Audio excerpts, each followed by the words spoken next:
Question 1 states, what is 10% of 470? To solve this, all we have to do is 470 and multiply it by 0.1. That'll give us our answer of 47, which is B. So let's go ahead and move on to question 2.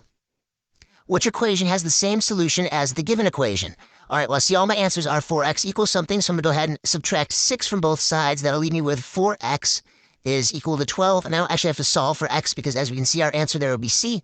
Let's go ahead and move on to question 3. We've got the total cost in dollars to rent a surfboard consists of a $25 service fee and a $10 per hour rental fee. A person rents the surfboard for T hours and intends to spend a maximum of 75.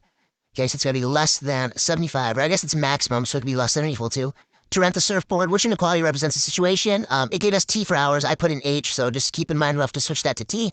Option A, not correct. Option B, we know that T is our variable here. It's not our one-time cost. Option C is incorrect. Option D is correct. We have $25 one-time charge plus a $10 charge per hour, which is represented as T. It has to be less than or equal to 75, so D's our answer there. Let's go ahead and move on to question 4. Okay, it's going to take me a little bit to scroll there. Let me get the right side of the screen. There we go. All right, question number 4. The function g is defined by g of x is equal to x squared plus 9, for which value of x is g of x equal to 25. All right, so we just got to set this equal to 25, so that's 25 is equal to x squared plus 9. We'll subtract 9 from both sides. That'll give us 16 is equal to x squared. Take the square root of both sides. That's going to give us 4 is equal to the value of x. We're asked for which value of x is g of x equal to 25, so that'd be 4, so our answer is A. Notice that at the end, after I got my value of x, I went back, I checked what I'm asked to answer with. In this case, it is just the value of x. Sometimes maybe the value of 2x plus 1 or something like that, so always make sure you are paying attention to that. All right, that being said, let's go ahead and move on to question number 5. We've got each face of a fair 14-sided die, so it's a fair 14-sided die, is labeled with a different number 1 through 14, with a different number appearing on each face. If the die is rolled one time, what is the probability of rolling a 2?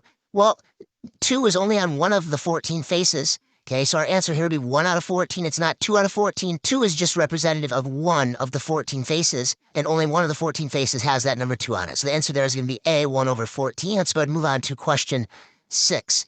All right, so you got printer produces posters at a constant rate of 42 posters per minute. At what rate in posters per hour does the printer produce the posters? On the SAT math section, always pay attention to anything that is underlined. In this case, we have a unit conversion. So we are converting our 42 posters per minute, which I'm going to represent as P over M. Those aren't variables. Those are just representative of our units. Now we have to convert this into posters per hour. All right, so to do that, we need to get rid of this minutes. So what we're going to do is we're going to multiply by the fact that we have 60 minutes per hour. And this will give us, our minutes will cancel, and we're left with posters per hour. So let's go ahead and put this in our calculator. So that's going to be 42 times 60. Keep in mind, this is the digital SAT, which means you can use your calculator on all portions of this digital SAT. So we have 2520 as our answer there. Okay, so that'd be 2520 posters per hour. As you can see, we have P over H. So 2520 is our answer for number 6. Let's go ahead and move on to number 7.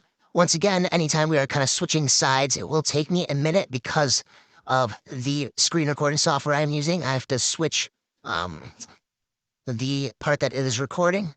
So let's go ahead and get to number 7.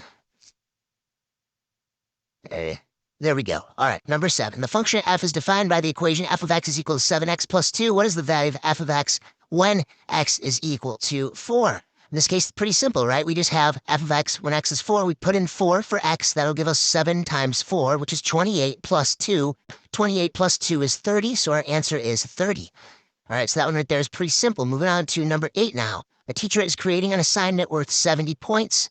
Okay, I'm guessing that is going to be a total. The assignment will consist of questions worth 1 point and the questions worth 3 points.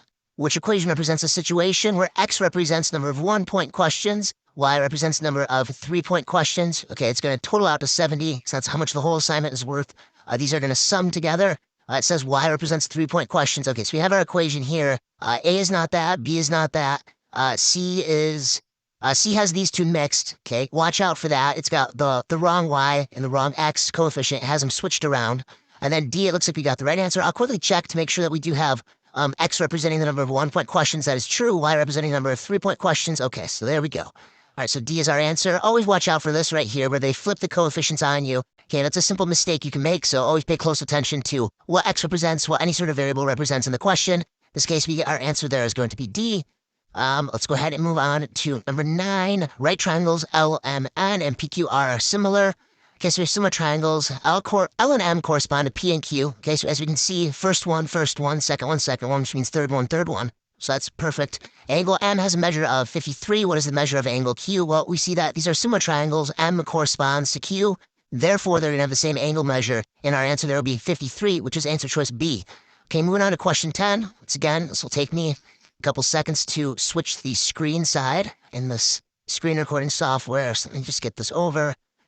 In this case, we are going to, there we go. All right, so number 10, solution to the given system of equations is xy. What is the value of x? All right, immediately what I'm looking at whenever I have stacked equations is either plus, minus, or substitution. Sometimes we'll have to multiply the top or the bottom equation by some number. In this case, it's clearly going to be substitution. And I guess maybe I shouldn't say clearly, but it is going to be substitution in this case. And the reason why is because we have y is equal to negative 3x. Okay, that's an indication I'm probably going to end up substituting in that negative 3x for y. If I take a look at the question, it's asking for the solution to the system of equations, xy. What is the value of x? Okay, so we need to solve for x. We don't really care about solving for y. In order to solve for x, we want to actually get rid of y and get everything in terms of x. So this works out perfectly. We have 4x plus negative 3x. That will end up leaving us with 1x left, and we would get that x is equal to 15. Because 4x minus 3x leaves us with x. X is going to equal 15. Our answer there is going to be C. Once again, pay attention to what you're asked to answer with. In this case, only just the value of x, not 2x plus 1 or anything like that. So answer there is just C. All right, moving on to number 11 now. All right, so I'm going to actually cover up the question numbers because I'm going to remove my screen. Which of the following equations is the most appropriate linear model for the data shown in the scatter plot? All right, first thing I'm going to check is my axes. I see I've got zeros both here, so that's good to know. I see that my y-intercept's going to be somewhere roughly around 10. And obviously we have this negative slope here. Okay, so in this case, we want most appropriate linear model for the data shown in the scatter plot. Okay, keep in mind, linear model.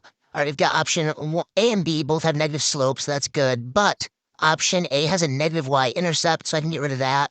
Option B's got the positive y-intercept. Looks like it's probably got the right slope. I'll quickly check C and D. C and D both have positive slopes. So they're going to be wrong. B will have to be our correct answer. We can go ahead and move on. Let's see. Okay, once again, I've got to switch the side of my screen. So just give me 1 second to do that.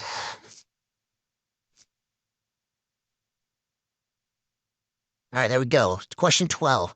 Okay, we've got a graph. Graph y equals f of x is shown where the function f is defined by f of x equals ax cubed plus bx squared plus cx plus d, where a, b, c, and d are constants. For how many values of x does f of x equal 0? Okay, so how many values of x does f of x equal 0? Well, let's find all the points where f of x equals 0. F of x equals 0 where we're crossing our x-intercept, okay, which we see happens at 3 different points. So for how many values of x is f of x equals 0? That'd be 3, because we have 3 of those points where we cross that x-intercept. So our answer there is going to be C. Moving down to question 13 now. We've got Vivian bought party hats and cupcakes for $71. Okay, so that's a total between the two that she spent. Each package of party hats cost $3. So we have $3 per package of party hats. I'll represent that as H for hats. And each cupcake cost $1. So we'll have just C for cupcakes.